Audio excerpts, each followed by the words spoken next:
할렐루야. 아멘. 하나님께서 이시간 크신 은혜와 사랑을 우리 모두에게 베풀어 주실 줄 믿습니다. 아멘. 요즘은 세대 간에도 유머 코드가 각각 다른 것 같습니다. 한때는 짧은 유머만 던져도 사람들이 함께 웃고 즐겼는데 요즘은요, 세대에 따라서 잘못하면 아재 개그인데 분위기 썰렁하게 가더네, 이런 경우가 종종 있습니다. 제가 한참 대학교 다닐 때 영어 공부한다고 외국 코미디 프로를 본 적이 있거든요. 영어로 열심히 들으면 뭔가 귀가 뚫릴 것 같아서 열심히 들었는데 저는 하나도 안 웃긴데 외국 사람들 막 끼리끼리 웃는 거예요. 왜 저렇게 웃기지? 도대체 무슨 이유로 저렇게 웃는 거지? 그렇게 생각하실 때가 참 많았는데 요즘 가만히 보면 세대별로 그런 것 같아요. 우리 아재들은 즐거워서 막 웃고 있는데 우리 젊은 애들은 마치 다른 나라에 온 것처럼 왜 저게 웃겨? 왜 사람들이 웃는 거야? 이렇게 바라보는 경우가 참 많죠. 요즘 장안에서 유행하는 아재 개그를 제가 몇 가지 해볼까요? 혹시 하나를 모르겠는데 닭이 꽃기런 옷을 입으면 어떻게 말할까요? 역시 아재들은 알고 계시는군요. 그럼 조금 더 수준을 높여서 임금님이 공을 던지면 뭐라고 할까요? 송구하옵니다. 네, 맞습니다. 송구하옵니다. 네. 아주 쉬운 아재 개그 하나 볼까요? 누가 눈물을 흘리면요? 아무도 모르네요. 이 교수가 무뚝뚝. 네, 이제서야 모르는군요. 우리 조금 젊은 세대 교회에 다니는 우리 청년들이 한번 이런 이야기를 하더라고요. 제가 한번 들으면서 귀신 묻고 말하는데 쥐들끼리 막 있더라고요. 어느 주일학교 교사가 아이들에게 이야기를 했다고 합니다. 여러분, 우리가 천국에 가려면 어떻게 해야 될까요? 주일학교 교사의 답은 당연히 쉬운 거죠. 예수 잘 믿고 교회 잘 나오면 됩니다. 이게 답이잖아요. 근데 주일학교 아이들이 그 대답을 정확하게 할 수가 없잖아요. 그죠? 어떻게 말합니까? 착한 일 많이 하면 돼요. 엄마 말 잘 들으면 돼요. 그게 아니고 잘 들어보세요. 그보다 중요한 게 있어요. 어떻게 하면 될까요? 그랬더니 한 아이가 손을 들고 말하더라 합니다. 어떻게 해요? 일단 죽어봐야 됩니다. 네, 우리 어르신들은 별로지만 젊은 애들은 자기들끼리 낄끼면서도 웃고 즐거워하는 것을 제가 본 적이 있습니다. 이처럼 세상이 변해가고 시대가 변해가면 사람들의 이야기하는 게 달라져요. 당연한 겁니다. 왜냐하면 시대의 정신이 달라지잖아요. 뿐만 아니라 사람들이 바라보고 생각하는 가치 기준이 달라지죠. 그렇기 때문에 사람들의 말도 달라질 수밖에 없고 그 말을 사용하는 사람들의 의미도 달라질 수밖에 없어요. 예전에 사용했던 언어가 말이 지금 우리와는 전혀 다르게 사용되는 말도 참 많다라는 거죠. 제가 생각하기에는 한글을 창조하신 세종대왕께서 지금 오늘 우리나라에 와서 젊은이들이 하는 이야기, 말들이라든지 우리가 카톡으로 보내는 그런 문자, 메시지, 아니면 자기들이 사용하는 언어, 혹은 또 이모티콘 같은 걸 본다면 아마 이렇게 이야기할 거예요. 이게 도대체 어느 나라 말이냐. 아마 이해도 못하실 거예요. 그만큼 많이 달라지고 있다. 여러분, 시대에 따라서 우리가 사용하는 말도 의미도 달라지는 게 당연합니다. 그런데 시대가 달라져도 변하지 않는 것들이 있죠. 영원 불변한 것들이 있어요. 여러분, 성경을 바라보고 성경을 해석하는 눈도 달라집니다. 우리는 다 똑같을 거라고 생각하지만 그렇지 않아요. 우리 윗세대와 또 우리 세대, 또 우리 아래의 젊은이 세대들이 성경을 바라보는 눈이 달라요. 네, 그러니까 여러분, 동양과 서양이 성경을 바라보는 눈이 다릅니다. 1세기 시대 좀 다른 종교개혁 16세기 시대의 성경을 바라보는 눈과 지금 현재 우리가 성경을 바라보는 눈, 해석하는 눈이 달라요. 마르틴 루터조차도 성경을 통해서 농민들이 못 살겠다라고 해서 정부에 대해서 반기를 일으키는 데 대해서 성경으로 치밀해야 된다, 죽여야 된다고 이야기했잖아요. 근데 오늘날 그렇게 이야기하면 어떻게 될까요? 아무리 종교개혁가고 아무리 유명한 사람이고 아무리 하나님의 말씀에 능통한 사람이라고 그런 말을 하면 당장에 사람들이 달려가서 난리가 날 겁니다. 달라요. 시대에 따라서 성경을 바라보는 눈, 해석하는 눈이 다를 수밖에 없다라는 것이죠. 그러나 여러분, 성경의 근본 정신, 그 면면이 흐르고 있는 성경의 거대한 가치와 흐름, 그건 달라지지 않는다는 거죠. 그건 항상 동일하다라는 것이죠.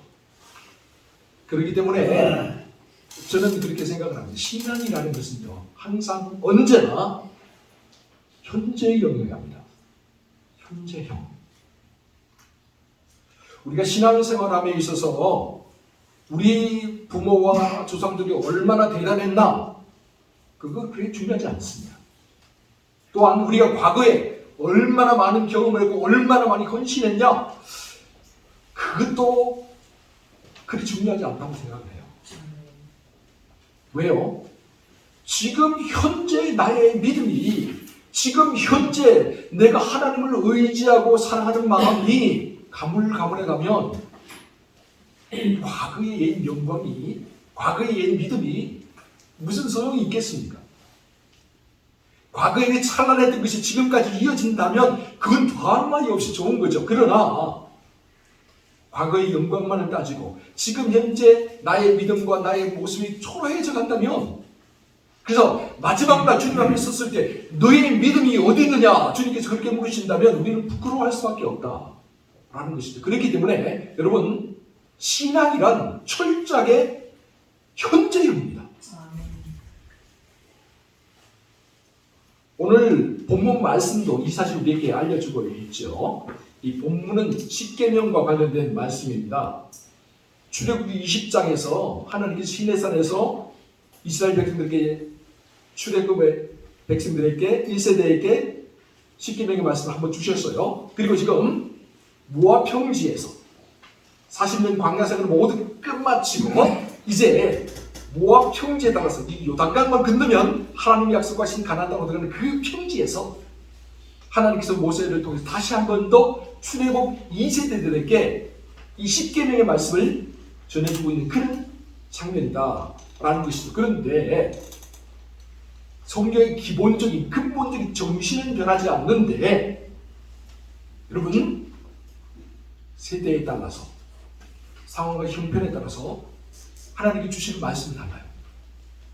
약간씩. 그래서 출애굽기 20장에 나오는 십계명의 말씀과 신명기 5장에 오늘 본문에 나오는 십계명의 말씀이 약간 어구와 단어들이 다른 것들이 나옵니다. 왜 그럴까? 그 이유를 오늘 본문에서 밝히고 있어요. 본문 2절 3절 우리 같이 한번 읽어보도록 하겠습니다. 2절 3절 말씀 시작. 우리 하나님 여호와께서 모래성에서 우리와 언약을 세우셨나니 이 언약은 여호와께서 우리 조상들과 세우신 것이 아니고 오늘 여기 살아있는 우리 곧 우리와 세우신 것이다. 모세가 분명하게 말하죠. 이 십계명 누구에게 주신 거라고요? 오늘 우리, 지금 여기에 있는 우리에게 주신 말씀이다, 그렇게 이야기를 해요. 아니, 분명히 출애굽기 20장 시내산에서 주셨잖아요. 그들의 아버지 세대 조상들에게 주셨잖아요. 그런데 모세가 지금 다시 말하기를 그게 아니야. 그들은 이미 지나간 세대야. 과거야. 과거는 이미 없어. 중요한 건 지금 현재야. 현재 여기에 있는 우리, 여기에서 하나님 말씀을 듣는 우리에게 이 십계명의 말씀을 주신 거야. 여러분, 그렇죠? 우리 조상들이 과거에 어떤 체험을 했는가, 그거 그렇게 중요하지 않습니다. 중요한 건 지금 현재예요.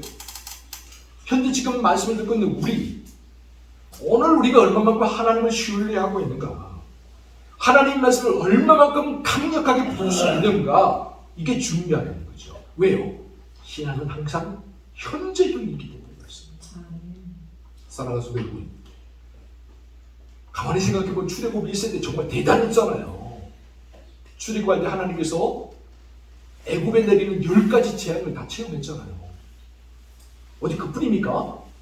그들 앞에서 홍해 바다가 갈라지고 그 홍해 바다를 마른 육지처럼 건너는 그런 엄청난, 정말 상상도 할 수 없는 기적을 맛보았잖아요. 광야 생활을 하는 동안에 하나님께서 그들을 구름 기둥으로 불 기둥으로 인도하는 것도 맛보았고, 아침마다 만나를 내려주셔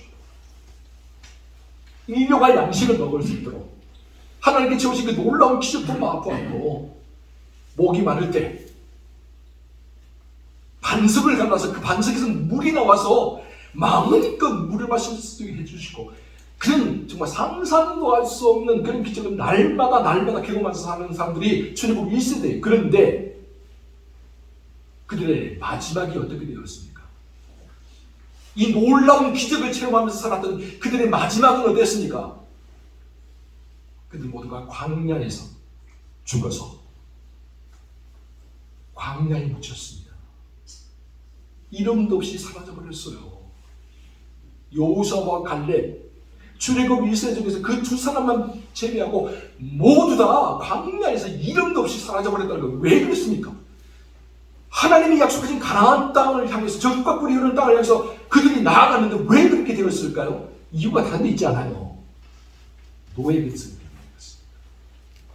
노예 근성. 430년 동안 노예 생활을 하면서 조상 때로부터 뼛속 깊이 일이 박혀있는 이 노예 근성. 노예 근성은 어떤 것입니까? 늘 다른 사람을 원망하고 불평하고, 무슨 일만 생기면 원망과 불평을 입에 달고 사는 거죠. 늘 다른 사람을 의심하고 반역하려고 합니다. 믿지를 못하는 거예요. 그러면서 하나님이 그들에게 주신 말씀을 굳게 붙잡지 못해요. 시간만 나면 애굽으로 돌아가자. 애굽으로 돌아가자. 과거로 돌아가. 지금 현재 그 어려운 것들 직면하지 못하고, 그걸 넘어서지 못하고, 그 어려운 고비들을 자기들의 힘으로 이기려고 하지 않고, 과거에 애굽에 있을 때 우리 가만히 그냥 시키는 대로 하면서 살았잖아. 그러면 다 해결됐잖아. 시킨 대로 살자. 과거로 돌아가야 되는 거죠. 그게 노예 근성의 근본적인 모습이에요. 그렇게 아무리 하나님께서 위대한 기적을 베풀어 주어도, 정말 세상 사람들이 깜짝 놀랄 만한 기적을 날마다 베풀어 주어도 하나님을 굳게 신뢰하지 못하고 노예 근성의 삶을 덮여 살다 보니까 결국에는 어떻게 됩니까? 광야에서 다 사라져 버렸어요. 그런데 지금 모압 평지에 있는 사람들은 똑같은 이스라엘이지만 달라요. 세대가 달라요. 이들은 출애굽 2세대예요. 광야에서 태어나서 광야에서 자란 사람들이에요. 아무것도 없는 광야에서 태어나서 아무것도 없는 이 광야를 40년 동안 지내온 사람들, 이들은 애굽에 내린 10가지 재앙을 체험하지 못했어. 홍해가 갈라지는 것도 보지 못했어. 그러면 애굽의 엄청난, 정말 휘황찬란한 그 발달된 문명 구경도 못했어요. 제대로 된 교육도 받지 못했어요. 그런데 이들에게는 한 가지 특징이 있어요. 뭐냐? 모세가 전해준 하나님의 말씀을 붙들고 40년 동안 살아왔다. 하나님의 말씀이 이들의 삶의 기준이 되었고, 이들이 나아가는 모든 길의 표준이 되었다라는 사실이죠. 그 결과 여러분, 신명기 이후의 말씀을 보세요. 그들이 요선을 필두로 해서 요단강을 건너가잖아요. 요단강을 건넌 후에 여리고성을 손도 안 흔들고 다 무너뜨려 버리잖아요. 그러니까 하면 기브온에서, 싸움에서 태양이 머무는 그런 말로 할 수 없는 그런 놀라운 기적도 맛보죠. 마침내 하나님이 약속하신 가나안 땅을 그들의 손으로 정복하고 차지하는 축복을 누리게 됩니다. 여러분, 이처럼 신앙이라는 것은 현재입니다. 과거 우리 조상이 어떻게 했는가? 과거에 어떤 일이 있었는가? 여러분, 그걸 따지면 안 돼요. 거기에 파묻혀 살면 안 돼요. 현재 내가 하나님에게 어떻게 서 있는가? 이게 중요합니다. 그렇기 때문에 죽을 죄인도 과거에 용서받지 못할 죄를 저지른 그 흉악한 죄인이라 할지라도 지금 현재 하나님 앞에 나와 내가 죄인입니다. 나는 용서받지 못할 죄인입니다. 그렇게 고백하면 하나님을 믿고 의지하면 그 사람의 구원의 은총이 임하게 되는 겁니다. 이게 신앙의 놀라운 신비이고 힘입니다. 사랑하는 여러분, 어떤 의미에서 오늘 우리가 출애굽 2세대라고 할 수 있어요. 우리는 애굽에 내린 10가지 재앙을 맛보지 못했어요. 홍해가 갈라지는 기적도 맛보지 못했어요. 어떤 의미에서는 매일매일 하나님 주시는 만나를 먹지 못했을 수도 있어요. 그런가 하면 우리 윗세대 정말 대단한 분들 많죠.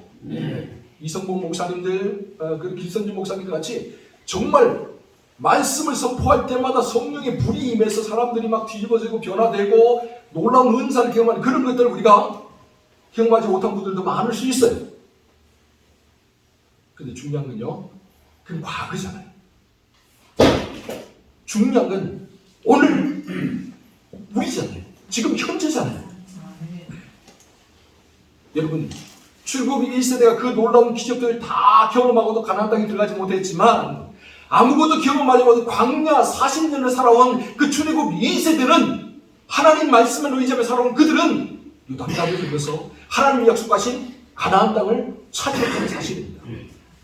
오늘 우리에게 그런 경험이 없다 할지라도 오늘 우리가 하나님 말씀을 붙들고 이 자리에서 그 말씀 따라서 굳게 살아가겠다는 마음 먹으면 우리도 역시 가나안 땅을 차지하게 될 줄 믿습니다. 하나님이 약속하신 은혜의 그 강줄기로 나아가게 될 줄로 믿습니다. 그러므로 언제나 하나님 말씀을 가까이 하고 그 말씀을 늘 묵상하며 그 말씀에 귀를 기울여 청종하며 살아가는 저와 여러분 모두가 될 수 있기를 주의 이름으로 축원합니다. 그렇다면 질문이 생기죠. 그렇죠? 그렇다면 오늘 우리가 이 성경 66권의 이 많은 말씀 중에서 우리가 믿고 의지하면서 따라가야 될 표준, 기준, 그게 뭔가? 너무 많은 말씀이 있고 너무 많은 이야기들인데 그 중에서 정말 뼈대가 되는 말씀이 뭔가? 구약 성경에서 핵심을 꼽으라고, 아니 신약 전체를, 신구약 전체를 통해서 꼽으라고 한다면 십계명에서부터 그 핵심이 시작된다라고 보시면 됩니다. 십계명의 말씀, 왜 하나님께서 출애굽 1세대, 출애굽 20장에서 시내산에서 1세대에게 이 십계명의 말씀을 주시면서 이스라엘과 언약을 맺는 언약 공동체를 삼으셨습니까? 왜 하나님께서 이제 요단강을 건너 가나안 땅을 정복하려 들어가려고 하는 그 출애굽 2세대에게 모압 평지에서 다시 이 십계명의 말씀을 다시 상기시키면서 다시 주셨을까? 이유가 다른 데 있지 않아요. 이 말씀이야말로 하나님이 원하시는 가장 가까운 핵심의 말씀이기 때문에 그렇습니다. 그렇다면 출애굽 이게 나오는 이 신명기에 나오는 이 십계명의 말씀은 도대체 무엇인가? 십계명은 크게 두 부분으로 나눌 수 있죠. 모세가 시내산에 올라가서 돌판 2개를 가지고 내려왔습니다. 여러분, 돌판 2개, 하나님께 직접 쓰신 글씨인데요, 십계명이죠. 한쪽에는 1계명부터 4계명까지 있을 거다 성경학자들이 이야기하고, 또 한쪽에는 5계명부터 10계명까지 있었을 거다. 그래서 그 돌판이 2개다 라고 그렇게 봐요. 근데 한쪽에 있었던 1계명부터 4계명까지 있었던 말씀은요, 한마디로 말하면 하나님 사랑과 관련된, 그리고 또 다른 편에 있었던 500계명부터 시작해서 10계명까지 이 말씀은 6계명, 7계명 말씀은 뭡니까? 6계명 말씀은 이웃 사랑과 관련된 말씀이에요. 그래서 하나님 사랑과 관련된 이 말씀 1계명부터 4계명까지 한번 보면은 어떤 말씀인가요? 다른 신을 섬기지 말아라. 또요, 우상을 섬기지 말아라. 또요, 여호와의 이름을 막는 데 일컫지 말아라. 그리고 네 번째 계명은 안식일을 기억하여 거룩히 지켜라. 이 네 개의 말씀이에요. 이 네 개의 말씀, 하나님의 사랑과 관련된 말씀인데, 이 하나님 사랑과 관련된 이 말씀의 핵심이 뭐냐면 믿음이에요. 너희가 정말 하나님을 절대 신뢰하는 거예요. 적당히 하나님 믿고 적당히 세상 따라가면서 세상이 주는 유익도 적당히 취하고 신앙이 주는 유익도 적당히 취하면서 양다리 걸치며 살아가는 게 아니라 정말 이 세상에는 하나님 한 분밖에 없다, 다른 신은 없다 라고 선포할 수 있느냐, 절대 믿음을 가지고 있느냐. 하나님 우리에게 절대 믿음을 요구하고 있어요. 두 번째는 우리 이웃사랑과 관련된 말씀이죠. 그죠? 이웃사랑과 관련된 말씀, 우리 다섯 번째 5계명인데요. 5계명은 뭡니까? 예, 부모를 공경하라. 6계명은요? 살인하지 말아라. 또 7계명은 간음하지 말아라. 8계명 도둑질하지 말아라. 9계명은 거짓 증거하지 말아라. 마지막 10번째 계명은요? 네 이웃의 집을 탐내지 말아라. 이웃사랑과 관련된 이 말씀에서 가장 중요한 핵심적 정신은 뭐냐면 행함과 실천이에요. 하라는 말씀이 하나, 하지 말라는 말씀이 5개 나와 있는데요. 하라, 하지 말라는 게 뭡니까? 실천이에요. 행함이 없는 믿음, 실천이 없는 신앙은 헛것에 불과하다. 여러분, 이게 구약 성경에만 나와 있는 근본적인 정신이고 가장 핵심적인 정신이라 그렇지 않아요. 신약 성경에도 그대로 드러나 있어요. 어느 날 서기관 한 명이 예수님께 나와서 묻죠. 마가복음 12장에 보면요, 선생님, 계명 중에서 첫 번째 계명이 어떤 계명입니까? 이 서기관이 이걸 몰라서 묻을 리가 없어요. 확인하고 싶었든지 예수님을 시험하고 싶었든지 그게 있죠. 그때 예수님께서 첫 번째 계명이 뭡니까? 라고 물었는데 예수님께서는 첫 번째만 부른 게 아니라 두 번째 계명까지 알려주세요. 우리 한번 볼까요? 마가복음 12장 29절에서 31절인데 같이 한번 읽어보도록 하겠습니다. 시작. 예수께서 대답하시되 첫째는 이것이니 이스라엘아 들으라. 주 곧 우리 하나님은 유일한 주시라. 내 마음을 다하고 목숨을 다하고 뜻을 다하고 힘을 다하여 주 너희 하나님을 사랑하라 하신 것이요. 둘째는 이것이니 내 이웃을 내 자신과 같이 사랑하라 하신 것이라. 이보다 더 큰 계명이 없느니라. 주님께서 딱 요약해 주시죠. 뭡니까?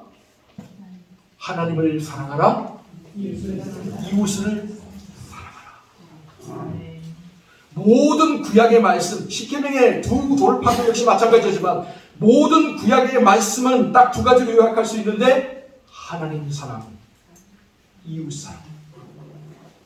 그래서 우리 양동교회가 10년째, 아니 11년째 제가 목회하는 동안 역시 계속해서 이어나갈 텐데 양동교회에 주신 사명이 뭐냐? 하나님 사랑, 이웃 사랑. 왜요? 이 두 가지가 신앙의 두 수레바퀴이기 때문에 그래요.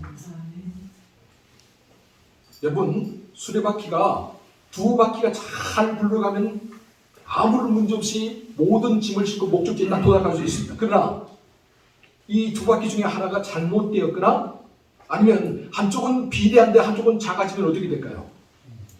제대로 못 갑니다. 제대로 굴러갈 수가 없어요. 마찬가지죠. 하나님을 사랑한다 하면서 우리가 이웃을 사랑하지 않는다? 있을 수 있을까요? 없을까요? 있을 수 있다고요? 그렇게 신앙생활을 하는 사람도 있습니다. 가끔씩.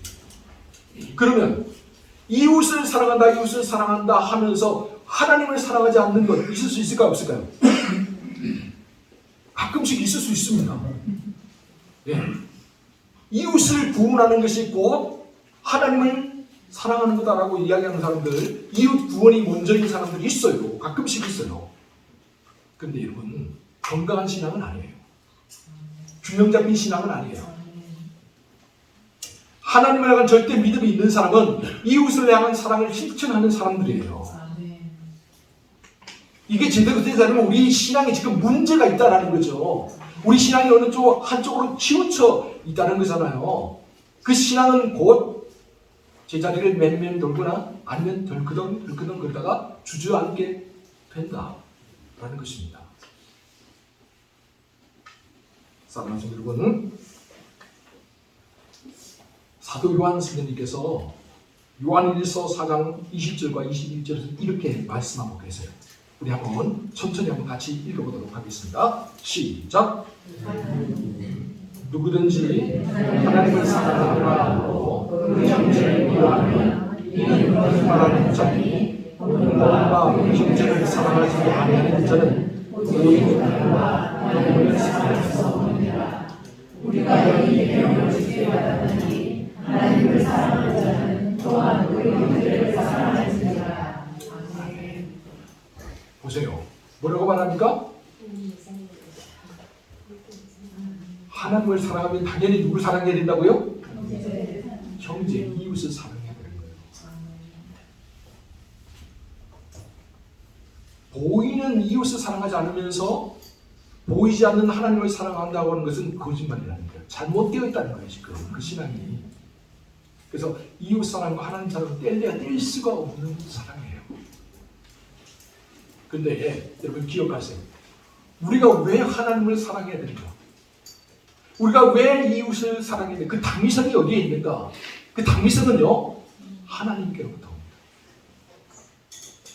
왜요? 하나님이 먼저 우리를 사랑해 주셨기 때문에. 그 하나님의 사랑이 어떤 사랑인가?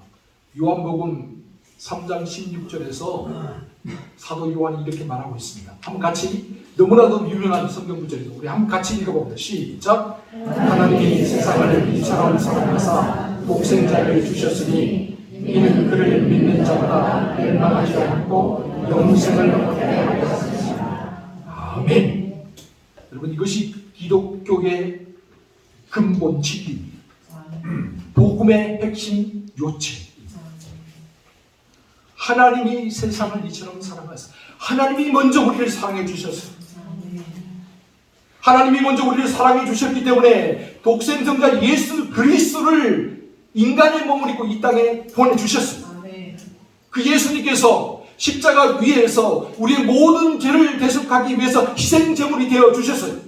이제 그 예수 그리스도를 믿기만 하면 멸망치 않습니다. 구원을 받습니다. 영생을 얻게 됩니다. 이게 복음입니다. 하나님의 사랑이 우리에게 임했기 때문에 우리가 하나님을 사랑합니다. 또 나아가서 우리의 이웃을 사랑하며 살아가는 거예요.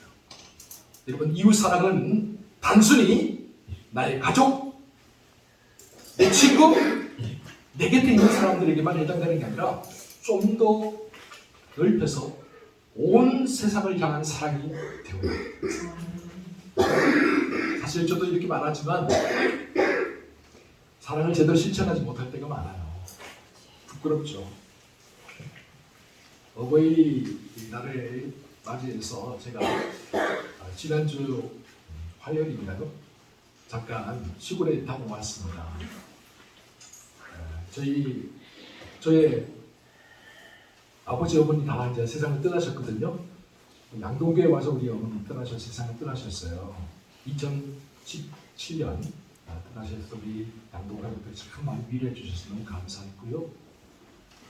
우리 장인어른도 역시 세상을 떠나시고 이제 장모님만 생존해 계시는데, 장모님이 이제 올해 89세에 근데 치매가 좀 있으세요. 그래서 어쩔 수 없이 혼자 시골에 계실 수 없어서 요양원에 올해 들어가셨는데요. 그래서 제가 한번 찾아가야지 이 건축하다 보니까 마음이 쫓겨가지고 못 가는 게 자꾸 핑계죠. 핑계라는 거 알고 있어요. 그런데도 참 그게 안 되더라고요. 그 핑계를 대면서 못 가다가 제가 화요일날 다녀왔습니다. 아내랑 다녀왔는데요. 뵙고 오면서 마음이 정말 너무 짠하더라고요. 그렇게 사회 오면 즐거워하고 기뻐하고 좋아하시고 그렇게 뭐든 해주시려고 막 그렇게 하셨는데 이제는 연세가 드셔서 허리도 다 꼬부라지시고 머리도 다 이렇게 다 드시고 점점 이제 과거의 기억들 말고는 점점 다 기억들이 사라져가는 거죠. 치매가 그런 거잖아요, 그죠? 그러다 보니까 몸도 점점 힘들어지시고 그런 모습을 뵙고 보니까 올라오는 내내 마음이 너무 짠하더라고요. 이웃을 사랑하라. 제가 설교를 하면서 가까이 있는 우리 가족들조차도 내가 이렇게 자주 찾아뵙지 못하고 자주 신경 쓰지 못하면서 나 이런 말 할 자격이 있나. 제가 설교를 준비하면서 그런 생각을 해봤습니다. 그래요. 어떤 의미에서 우리의 신앙의 문제는 우리가 모르기 때문은 아닐 것 같아요. 모르기 때문에 우리가 신앙생활을 제대로 못하는 게 아니라 알고 있으면서도 실천하지 않기 때문에 우리 신앙에 불균형이 일어나고 문제가 되는 게 아닌가. 제 스스로 그런 생각을 해보게 됩니다. 그래서 많은 사람들이 모래 위에다가 신앙의 집을 짓고 살아요. 무기력하죠, 신앙생활. 이기적이죠. 참 어리석은 모습으로 그렇게 신앙생활을 하고 있는 거죠. 사랑하는 여러분, 시대가 변하고 환경이 변하고 사람들이 변해도 변치 않는 게 있어요. 아니, 변하지 말아야 될 게 있죠. 그것은 바로 우리 하나님의 살아계신 말씀입니다. 우리 하나님의 말씀은 우리 삶의 근본을 이루고요. 우리 삶의 나침반이 되는 말씀이기 때문에 결코 변할 수 없어요. 이사야 40장 8절 한번 같이 한번 읽어보도록 하겠습니다. 이사야 40장 8절 말씀 시작. 말고 꽃을 심으라. 내 하나님의 말씀은 영원히 있으리라. 아멘. 맞아요. 우리 하나님 말씀은 영원히 있으리라. 출애굽 1세대에도 십계명의 말씀이 주어졌고 출애굽 2세대에도 십계명의 말씀이 주어졌고 오늘 우리에게도 십계명의 말씀이 주어지는데 그 말씀의 중심은 바로 하나님 사랑과 이웃 사랑. 이게 변하지 않아요. 사람은 변해도 시대는 변해도 문화는 변하고 상황은 변해도 근본 정신은 변할 수 없어요. 이 근본 정신을 우리가 붙들고 나아가게 될 때 우리의 신앙이 바른 방향을 향해서 나아가게 되고 결국에는 하나님을 기쁘시게 할 수가 있다라는 사실이죠. 그러면 우리 스스로 한번 물어보아야 됩니다. 과연 내가 지금 현재 하나님을 제대로 사랑하고 있는가? 과연 내가 지금 현재 이웃을 제대로 사랑하고 있는가? 여러분 기억하세요. 신앙은 언제나 철저하게 현재 영역합니다. 기도하겠습니다.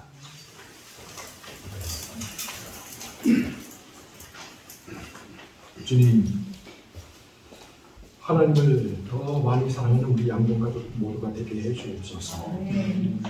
또한 이웃을 사랑하는 우리 양동가족 모두가 되게 해주옵소서. 그래 우리 모두가 복음의 능력을 나타내며 예수 그리스도의 향기가 되어 세상을 변화시키며 살게 해주시옵소서. 이 모든 말씀을 우리 구주 예수 그리스도의 이름으로 기도하옵나이다. 아멘.